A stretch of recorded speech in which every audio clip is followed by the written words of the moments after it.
नमस्ते मैडम। तो आपने कबाड़ के लिए कहा था ना? अच्छा, वो अंदर ही रखा है, चलो। बेटा आप रुको, मैं अभी सामान लेकर आता हूँ। जी दादाजी।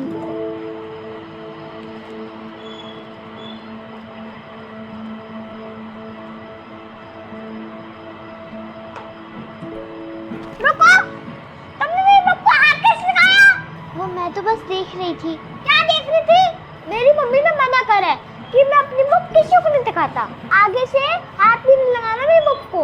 वैसे आपने गलत लिखा है। नहीं, मैंने गलत नहीं लिखा है। तुम्हें पढ़ना नहीं आता।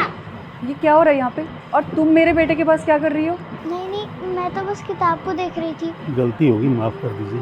मम्मा गलती नहीं है, पता है क्या हुआ है? इसने मेरी नोटबुक उड़ा के इसने मेरी गलती बता दी है। अच्छा, मतलब हमारे ऐसे दिन आगे कि ये कबाड़ वालों के बच्चे मेरे बच्चे को सिखाएंगे?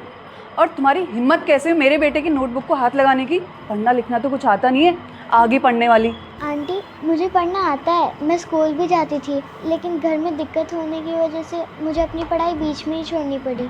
एक तो बिना परमिशन के मेरे घर में घुसा गई और ऊपर से मुझे उल्टा जवाब दे रही है। और तू कितनी पढ़ी लिखी है ना, सब दिख रहा है वो।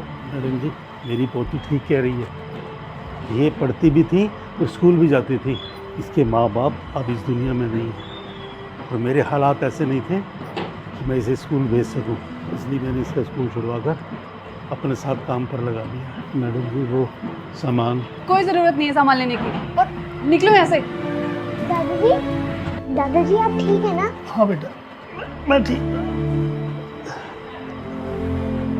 देखा बेटा, कैसे ड्रामा चालू कर लिया इन लोगों ने।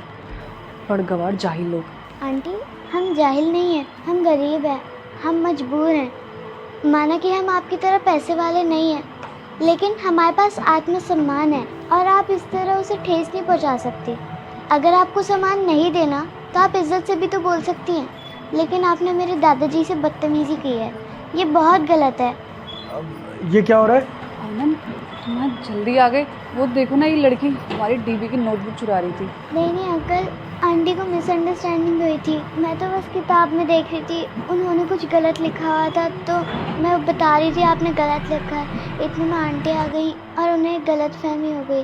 क्या बोल रही है? नहीं आनंद, ये झूठ बोल रही है। कौन सच बोल रहा है, कौन झूठ बोल रहा है, ये मुझे बताने की ज़रूरत नहीं है। अगर बच्चे ने तुम्हारे बच्चे की गलती बता दी है तो इसमें गलत क्या है? हमारा बच्चा गलत नहीं कर सकता। चलो माफ़ी मांगो इनसे। अंकल जी प्लीज़ मुझे माफ़ कर दीजिए, मुझे आपको ऐसे धक्का नहीं देना चाहिए था। आप माफ़ी मत मांगिए मैडम जी। तो आज से तुम्हारी एजुकेशन का सारा खर्चा मैं उठाऊंगा। तुम मन लगा के पढ़ाई करना और अपने दादाजी का नाम रोशन करना। मुझे तुमसे यही चाहिए। करोगी ना?